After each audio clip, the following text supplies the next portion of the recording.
Bueno, Rabotai, vamos a hablar principalmente sobre la noche del Seder. Pero antes de hablar sobre la noche del Seder, vamos a hacer un par de introducciones que son necesarias para entender de qué se trata la noche de Pesaj. ¿Sí? El Rambam Graví trae un ejemplo a la persona que el rey le concedió la oportunidad de entrar al tesoro para agarrar lo que él tiene ganas de agarrar. Lo que él quiere agarrar puede agarrar el tesoro del rey. ¿Sí? Imagínense que esta persona entra al tesoro del rey y se pone a conversar con los amigos o con la familia, empiezan a hablar de la actualidad, empiezan a hablar, sacan semillitas, se ponen a comer semillitas y empiezan a hablar de los chicos, y empiezan a hablar de cosas y pasan toda la noche así. Uno diría, es un tonto. Esta persona es un tonto. ¿Cómo le dieron la oportunidad de entrar en el tesoro del rey y no lo aprovecha? ¿Sí? La noche del Seder para nosotros es considerada como entrar al tesoro del rey para agarrar todo lo que querramos. Lo que la persona más puede acaparar y lo que la persona más puede agarrar en la noche del Seder se llama emuná. ¿Sí? Y de esto vamos a tratar de trabajar en el shiur de hoy, principalmente desarrollar sobre el concepto de la emuná, que la persona tiene la obligación de aprovecharlo. Dice el nombre del Baal Shem Tov que la noche del Seder, todos los Yom Tov, ¿sí? Se lo llama Lel Yom Tov. Esta es la noche de Yom Tov. En la única noche que tiene un título aparte es la noche de Pesach, que se lo llama Lel HaSeder, la noche del Seder. La noche, traducido al castellano, sería la noche del orden. Que el orden, ¿por qué? Porque nosotros decimos Kadesh, Orhatz, Karpas y Ahatz. De por sí, ya me acuerdo que escuché de otro día a Rabo Badia Yosef. Yo era una costumbre que yo lo veía en la casa de mi suegro, pero nunca sabía que había un mecor, que había un sentido para esto, que había un origen. ¿Por qué? Porque siempre en la noche, en la casa de mi suegro, cuando hacemos el Seder de Pesach, mi suegro va cantando Kadesh, Orhatz, Karpas, Yahatz, Magid, Rahsamot, Matzah, y con diferentes canciones. Y a medida que vamos pasando los diferentes pasos de la Agadá, vamos cambiando de canción y seguimos repitiendo todo esto. ¿Sí? Nosotros en el colegio cantan Kadesh, Urhatz, Karpas, Yahatz. Bueno, después Kadesh, Urhatz, Karpas, Yahatz, con diferentes ma'am. Rabo Badia dice que eso tiene un mekor. ¿Cuál es el mekor que tiene? Por cuanto de que para que la persona no se olvide y no se saltee un paso, entonces hay un inyan, dice Rabo Badia, de repetir constantemente en el Seder, ¿sí? Este cantito, con canto, como sea, los 15, vamos a llamarlo, los 15 elementos que componen el Seder de Pesach. Por eso se llama Seder. ¿Por qué Seder? Porque hay un orden. ¿Sí? Primero se hace el Kiddush, después se hace la mentira sin verajá, después se corta Karpas, se come el Karpas, el apio, después se parte la matzá, etcétera, etcétera, etcétera, etcétera. Por eso se llama Seder. Pero el Baal Shem Tov dice de que la persona en la noche de Pesach puede hacer orden en su vida para todo el año. Por eso se llama Seder, Lel HaSeder. ¿Por qué Seder? Porque esta noche la persona puede ordenar la vida de uno. ¿Y desde dónde empieza el orden? Empieza desde la emuná. Cuando la persona tiene fe en Akadosh Baruj Hu, la persona está agarrado, fiel en la emuná, en Akadosh Baruj Hu, es cuando la persona puede empezar a ordenar su vida. Entonces el orden, ¿desde dónde empieza? El orden empieza desde Lel HaSeder. Y como dijimos en Shabbat, otra cosa, Rav Steinman dice que le fueron a pedir un consejo. Ahora que empieza Jodesh Nisan y etcétera, le pidieron un consejo. Rav Steinman dijo que el consejo más grande que la persona puede tener para pasar un buen Lel HaSeder es Leit Konen. Leit Konen significa prepararse. ¿Sí? ¿En qué consiste prepararse? Prepararse en Pesach consiste en un montón de cosas. Por eso la halajá trae que Shoalim Bedorshim Biljot Pesach Kodel Pesach Sheloshim Yom. Se hace preguntas, ¿sí? Y se hace derashot en alajot Pesach ya 30 días antes. ¿Por qué? Porque tantas alajot tiene, tantos conceptos y tantos detalles que la persona ya 30 días antes empieza a dedicarse. El kashrut de la vajilla, cómo tienes el kashrut de las cosas, los productos que son kasher le Pesach, Bedikat Hametz, venta de Hametz, Ta'anit Bejorot, Seder de Pesach. Hay un montón de cosas que componen lo que es el Seder de Pesach. Por lo tanto, ¿sí? Dicen Jajamim que la persona ya se tiene que preparar. Dice Rav Steiner, la persona tiene que leer con él. ¿Vos querés pasar un buen Seder? Tenés que prepararte. ¿Cómo la persona se prepara? Primero lo que tiene que ver con la limpieza, por supuesto, ¿sí? Como ya nosotros conocemos, las mujeres que trabajan mucho en eso, tenemos que ayudar, por supuesto, en la casa a que la limpieza esté todo fix, que no haya nada de hametz en la casa, revisar bien todos los lugares. Yo siempre insisto que el lugar que más importante para revisar es la heladera y el freezer. ¿Sí? La heladera no tanto, el freezer es más problemático, porque muchas veces, ¿sí? A veces en revisar los placares, los cajones, que son cosas que por sí no se entra a hametz, a veces uno se olvida de tocar el freezer. ¿Por qué? Porque cuando uno quiso revisar, la mujer dijo, no, todavía no terminé. ¿Sí? Y después puede pasar que termina pesa que uno un día revisando puede encontrar que haya más hametz, por ahí pan, un paquete de pan que quedó en el fondo del freezer. Por eso es leitkonen en lo que tiene que ver con el kashrut. Para el kashrut dijimos no irse ni a ninguno de los dos polos, ni ser de los que terminan con un cepillo de dientes rascando, ¿sí?, los zócalos de la casa, porque nadie va a chupar el zócalo para ver si hay hametz o no. Seguro que uno tiene que tener limpieza. Pero tampoco ser de los otros, de que vendemos la casa y nos vamos al hotel y no hacemos absolutamente nada, porque ahí perdemos lo más auténtico, que sería la casa nuestra. ¿Sí? Nosotros todos tenemos en la memoria, ¿sí?, en el recordatorio, en el ceder en la casa de la abuela. Yo me acuerdo, siempre digo, que nosotros cuando éramos chicos, hoy en día como cambió el tiempo, cuando salíamos del ceder de Pesaj a la noche, salíamos emponchados porque hacía frío. Hoy en día uno sale del ceder, a veces puede salir en camisa porque no hace frío. Pero si uno tiene en la mente ese recordatorio de estar con la familia reunida, en la misma mesa, con los abuelos, con los tíos, con los primos, todos compartiendo del ceder de Pesaj. Para eso, ¿sí?, hace falta el leitkonen. Ser cuidadoso en la limpieza y en la preparación. Por otro lado, no ser tampoco ni exagerado, ni tampoco ser panza fría. Y así la persona llega al ceder. Pero una cosa más importante que hace en el leitkonen es prepararse para el ceder. ¿Qué significa prepararse para el ceder? La persona va a estar sentada en una mesa y siempre ocurre el mismo problema. El problema es que nos pasa mucho, que muchas veces uno no elige con quién estar en el ceder. Y muchas veces se encuentra con la familia, y la familia que uno, como dice el refrán, la familia no se elige, ¿no? Y en el momento que la persona está con toda la familia, ahí la gente, ¿sí?, no tiene mucho interés en lo que tiene que ver con el ceder. Entonces se aburren y empiezan a hablar y empiezan a hacer barullo, y entonces de alguna manera se divide la mesa y están los que están conversando y los que son los antiguos, llamémoslo, que son los que leen la Agadá, que cantan. De repente el chico que trajo del colegio algunos pirushim para decir en la mesa, ¿sí?, de repente viene un tío y dice, no, vamos, que estamos cansados y estuvimos trabajando todo el día. ¿Cómo se prepara uno para el ceder, para poder disfrutarlo? Para disfrutarlo, número uno, lo que la persona necesita es descansar. Cuando la persona viene de todo el día y todo el traqueteo y llega fulminado a la noche del ceder, la mujer se queda dormida en la mesa, el marido lo mismo, ¿sí? Y los únicos que por ahí están más despiertos son los chicos, que de aburridos se terminan quedando dormidos, ¿sí? Lo principal es que la persona deje un espacio para poder descansar un poco, de forma que uno llegue al ceder, llegue con fuerza. Segundo, preparar cuánta gente va a estar en la casa, ¿sí? ¿Quién viene? Viene la tía, que no entiende nada, viene la abuelita, que no entiende nada. Preparemos Agadot que tengan traducción al castellano, ¿sí? Baruch Hashem se consigue, hay cómo conseguir, hay cómo lograr. Buscar Agadot que tengan cómo participar, ¿sí? No tratemos de excluir, sino todo lo contrario, tratemos de incluir en el ceder a toda la familia.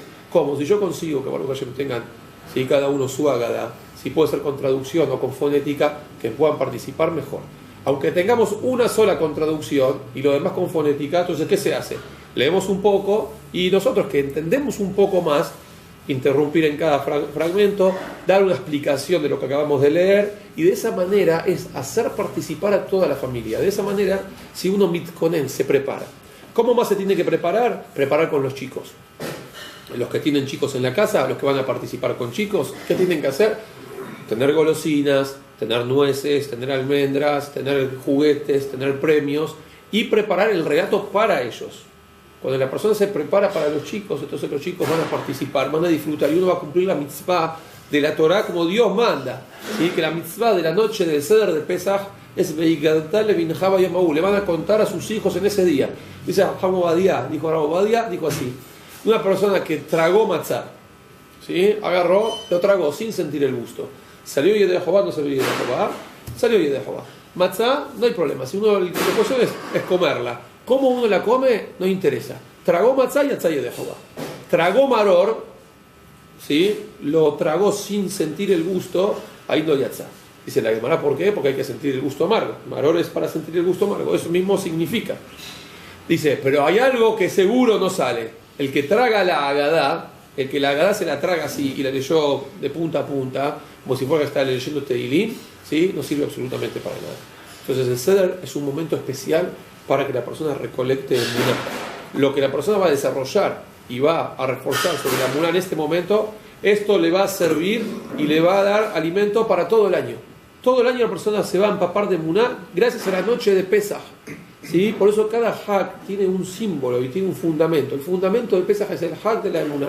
Uno va a ver cómo Akadosh Hu hizo Benisim Beniflot, hizo milagros con nosotros y nos ayudó para que podamos salir de Egipto, nos proclamó un nuevo pueblo, ¿sí? Baruch Hashem, después en Shavuot recibimos la Torah. Hasta ahí estamos bárbaros. Eso se llama Leit con él, eso se llama prepararse.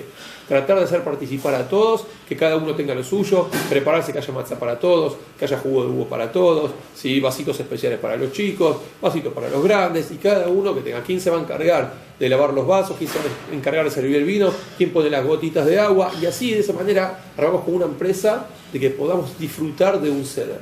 Cuando la persona se prepara, mejor. ¿En qué más la persona se tiene que preparar? En lo que va a decir.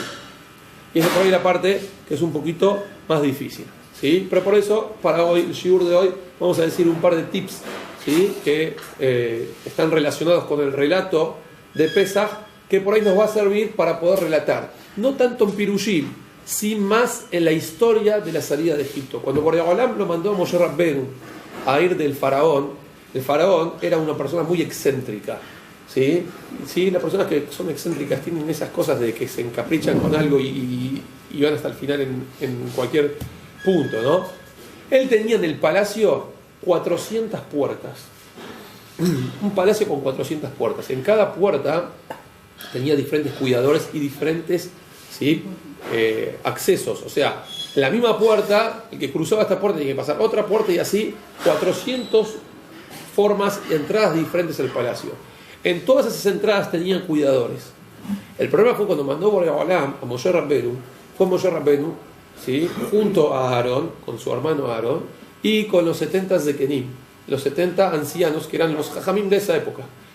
A medida que iban entrando, ¿sí? Los Jajamim, los Zekenim, de tanto miedo que tenían, se iban escapando. Hasta el punto que los únicos que entraron delante de Paró Mamash, quienes eran Moshe y Aarón. Todos los demás se fueron en el camino. Cuando entra Moshe Rabbenu delante del faraón, el faraón lo ve y él, aparte de tener los cuidadores, tenían leones atados con cadenas. Significa, la persona que quería pasar por ahí los dejaba hambrientos para que el que quiera cruzar, directamente los leones se lo coman. Directamente así. Cuando entró Moshe Rabbenu llega y se para frente al faraón. El faraón lo ve entrar. Dijo, ¿este dónde salió? ¿Cómo hizo para pasar? Dijo, ¿por dónde entraste? Dijo, entré por la puerta. Dijo, pero los cuidadores, sí, están ahí. Dijo, ¿y los leones? Ah, los leones, espera que te los traigo. Fue Moshe Rabbenu, soltó los leones de las cadenas, se los trajo a los leones delante de él y le empezaron a lamer los pies. Empezaron a chupar los pies los leones. Cuando vio eso el faraón no podía creer lo que estaba viendo. En primer lugar, mandó a matar a todos los cuidadores porque desconfiaba de todos, ¿sí? Y él no se daba cuenta que era milagroso la forma que había entrado Moshe Rabbenu. No porque le hayan accedido a la entrada, sino porque Moshe Rabbenu entró de forma milagrosa. Entró de forma milagrosa y cuando vio que Moshe Rabbenu tenía los leones con él, ¿sí? Le agarró descompostura. ¿Sí? Y Adú ha sabido de que el faraón tenía una costumbre, que él decía que había sido el creador del Nilo, era un dios. Los dioses normalmente no van al baño. ¿Sí? Entonces él, que hacía, durante el día se aguantaba y a la mañana él iba temprano al Nilo, que decía que lo iba a bendecir, y en ese momento aprovechaba para hacer sus necesidades.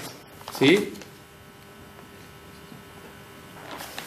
Bueno, Temacé, en ese momento, ¿qué hizo?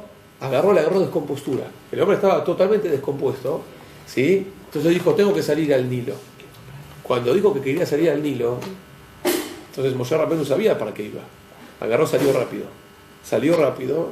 Dice que en el momento que se sentó, Borei Olam mandó 12 ratones. Y en el momento que se agachó para hacer sus necesidades, vinieron los ratones y le picaron la cola. Mamash, dice que el grito que pegó el faraón en ese momento se escuchó en todo Egipto. Ya desde ese momento Akadosh Baruj Hu empezó a marcarle el terreno a Faraón y demostrarle de qué se trataba, ¿sí? Dónde estaba parado. Así, de esa manera, fue controlando y fue llevándolo y guiándolo al Faraón al terreno que Akadosh Baruj Hu quería llevarlo. Este es el sometido por la mesa. Esta mesa bien. De Masé, todos los días, dice, durante 21 días, ¿sí? Durante 21 días el faraón, ¿sí? Fue advertido. Antes de que empiecen las plagas. Las plagas no habían empezado todavía. El faraón lo empezó a ser advertido por Moshe Rabbeinu. ¿Sí? 3 semanas seguidas venía Moshe Rabbeinu y lo advertía, ¿sí? Dejá salir al pueblo de Israel, porque si no se deja al pueblo de Israel, entonces van a venir las plagas. 1 día, 2 días, durante 3 semanas. Así lo fueron haciendo hasta que después que este hombre no escuchó, ahí empezaron las plagas. La primera plaga, como todos sabemos, es la plaga del Dam, ¿sí? La plaga del Dam, de la sangre. La plaga de la sangre. En la plaga de la sangre, dicen Jajamín, Behayat Dam, dice el pasuk. ¿Qué es Behayat Dam? Dicen, no crean de que era agua teñida. Como uno podría pensar, bueno, sí, se convirtió de color rojo. Muchas veces ocurre, ¿no? De que de repente a veces uno ve a un río que de repente empieza teñido, puede ser por alguna cosa que se cayó, o a veces solamente es un efecto con el cielo, con el sol, se puede ver de color diferente. En Misraim, el Nilo, se hizo 100% sangre. Sangre mamash, ¿sí? Con olor a sangre, con el peso específico de la sangre, total sangre 100%.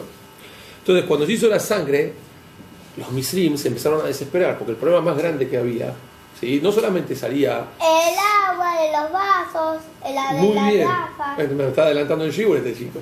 ¿Y quién te enseñó todo eso? ¿En el colegio aprendiste? Muy bien, muy bien. Hazaku Baruch. Entonces, en el dam salía, la persona abría la canilla, salía sangre. Uno abría una botella, salía sangre. De las paredes, ¿sí? Las paredes empezaba a derramar humedad y salía sangre. De las piedras salían sangre. En todas partes. Todo lo que existía tenía dam. En ese momento los misrim fueron a hacer tefilá al Yeor, pues si es el Dios nuestro, le vamos a hacer tefilá. Cuando fueron a hacer tefilá, que encontraron que el Yeor, que el Nilo estaba lleno de sangre. Fueron a las iglesias, ¿sí? Y de los ídolos caía sangre también. Derramaban todo lo que tocaban era sangre. En la desesperación fueron de los Yehudim. Dijeron, fíjate, Ulay en Goshen, los Yehudim de Goshen, Ulay no tienen sangre, ¿sí? Entonces de esa manera Ulay podemos lograr de que, conseguir, cuando fueron de los Yehudim, tienen agua, tenemos agua.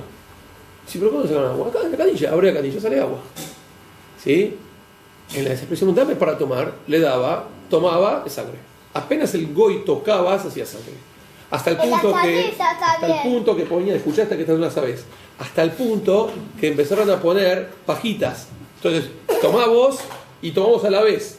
Vos tomás y yo tomo así. Lo que vos vas a tomar se va a hacer agua y lo otro se va a hacer. Tomaba el Yehudí, del mismo pajita salía agua y de la pajita del misri salía sangre. Así fue con todo. Las makot cada maká duraba más o menos una semana. Los Yehudim se enriquecieron. ¿Por qué se enriquecieron? El motivo que se enriquecieron fue por el hecho de que los misrim decían, ¿vos querés agua? Entonces usted pague por ello. Si usted va a pagar por el agua, entonces va a recibir agua. ¿A qué precio? ¿A qué precio? Esto es algo pele. Porque la pregunta que hacen Jajamín, ¿sí? La pregunta que hacen Jajamín, ¿cuál era? Que, ¿por qué los Yehudim le daban directamente? ¿Por qué los Yehudim le daban? ¿Cuál era el sentido de darle? Si vamos a hacer cuando una persona a vos te hizo sufrir durante 200 años, ¿sí? Una persona te hace sufrir durante 200 años. Después de 200 años viene el hombre y dice, dame agua. No te doy nada. Morite. ¿No lo hubiese dicho así? ¿Por qué los Yehudim le dieron a los misrim, le dieron agua? Dice que Behemet todavía ellos estaban subyugados, estaban sometidos. Por cuanto que ellos estaban sometidos, entonces tenían la obligación de darle, porque si no le daban, los podían llegar a matar. Entonces nada más, yo te doy agua, pero tenés que pagar por ella. Entonces, ¿qué pasaba si de repente venía el goy y dice, bueno, dame agua? ¿Sí? ¿Cuánto cuesta? Vamos a hacer cuenta, 300 pesos la botella de medio litro. ¿Cómo 300 pesos la botella de medio litro? Muy caro. Vos querés agua, pagalo. No querés agua, no pagues. Si venía el misri y le pagaba menos de lo que él estaba capacitado en pagar, el agua todavía seguía siendo sangre. Recién cuando el agua se convertía, ¿sí?, y quedaba agua, en el momento que pagaba lo que Akadosh Baruj Hu determinaba que este hombre tenía que pagar por este vaso. ¿Sí? En el momento que la persona pagaba lo que tenía que pagar, entonces ahí recién entonces eso quedaba como agua. Hasta ese punto los judíos enriquecieron de la Makat del Dam. Pero una cosa muy importante, porque no sé si vamos a llegar a ver mucho más, pero es que da en saber que todas las Makot que pasaron fueron mitad que neged mitad. Todo lo que pasó, Boreolam les pagó ojo por ojo, llamémoslo así. Por lo que ellos hicieron, así Boreolam así también les dio. Ellos se comportaron mal, entonces Boreolam les pagó con la misma moneda. ¿Qué culpa tenían los Misrim? ¿Por qué los Misrim eran merecedores, ¿sí?, de merecer que a Akadosh Baruj Hu le mande que se transforme todo en sangre? Entonces acá trae Rav Levinstein 7 motivos diferentes. Por ejemplo, en la primera Macá dice, número 1, que tiraban a los chicos al Lior, a los chicos los tiraban al Nilo para matarlos. Entonces ese Nilo que fue el causante de la muerte de las criaturas, ese Nilo se iba a transformar en sangre. Ese es su primer mitad que neged mitad. Número 2, ellos derramaban sangre de Yehudim como agua, ¿sí? No tenían ningún problema de cortarle la cabeza a ninguna persona. Entonces, si para vos la sangre es tan barata como el agua, entonces ahora el agua se va a transformar en sangre. Esto es número 2. Número 3, no dejaban que las chicas de Israel vayan a la Tevilá. ¿Sí? Las chicas de Israel tenían que ir a la mikve. Cada mujer judía tiene que saber que tiene obligación por la Torá de ir a la mikve, tiene obligación de hacer Tevilá, ¿sí?, por la pureza del hogar, y eso después influye en la crianza de los chicos. Los chicos, para que sean buenos, es importante que se hayan criado principalmente desde la Tahara. Cuando hay Tahara, hay Siyata Ishmaya, hay éxito con la educación de los chicos. No dejaban que las mujeres vayan a la mikve, entonces porque no dejaron que las mujeres vayan a la mikve, ese agua que no se pudo utilizar para mitzvah, entonces se va a transformar en sangre. Cuarto motivo, el Paró decía, como dijimos antes, él decía que él era dueño y era el creador del Nilo, entonces ese Nilo se transformó en sangre. Número 5, no dejaban a los Yehudim tomar la mitad del trabajo. Los esclavos, cuando trabajaban, no les permitían tomar agua. O sea, por cuanto que no les permitían tomar agua, ahora ustedes no van a tomar. Ustedes hicieron así al Yehudí, ahora ustedes van a recibir mitad que neged mitad. Número 6, ¿sí?, que los peces murieron también porque ellos mataban a los peces también. Dicen que los misrimos se traen el Midrash, Kliyakan. Dice que ellos mataban a los peces. ¿Por qué? Porque hay una verajá, Beit Gularov, Bekerebares. Boreolam, Beit Gularov va a aumentar al pueblo de Israel, Bekerebares, como los peces. Entonces, para que no se aumenten los Yehudim que hacían los misrim, mataban a los peces también. Entonces, si no hay peces, tampoco va a vivir Yehudí, como si fuera que tengan una relación uno con otro, ¿sí? Y aparte, número 7, por cuanto que ellos mataban 150 chicos, cuando el faraón se había hecho Metzorá, se había hecho lepra, mataban 150 chicos, 150 de la mañana, 150 de la noche, así hasta que el faraón se curó de la lepra. Todas esas criaturas de esa sangre, pues se bañaban la sangre de los chicos y así fue pasando. Esto es un poquito, algunas cosas para que tengan unos tips, para que uno pueda aprovechar algunas cosas para contar a los chicos, pero el punto principal es esto: si la persona siente lo que va a contar, entonces lo puede transmitir. Si la persona no siente lo que va a contar, entonces no puede transmitir absolutamente a nadie. Nadie le va a creer si la persona lo que mismo que uno no cree. Para que los demás crean lo que uno va a contar, uno mismo se lo tiene que creer. Y nosotros tenemos emuná en Akadosh Baruj Hu, así fue. Así que Bezrat Hashem, Kimeset Hemeres Misay Marenu Niflao, que por ahora nos mande milagros, y así como mandó milagros en todas las descendencias, que siga mandando milagros y que llegue la llegada del Mashiach Bimerabi Amenu. Amén.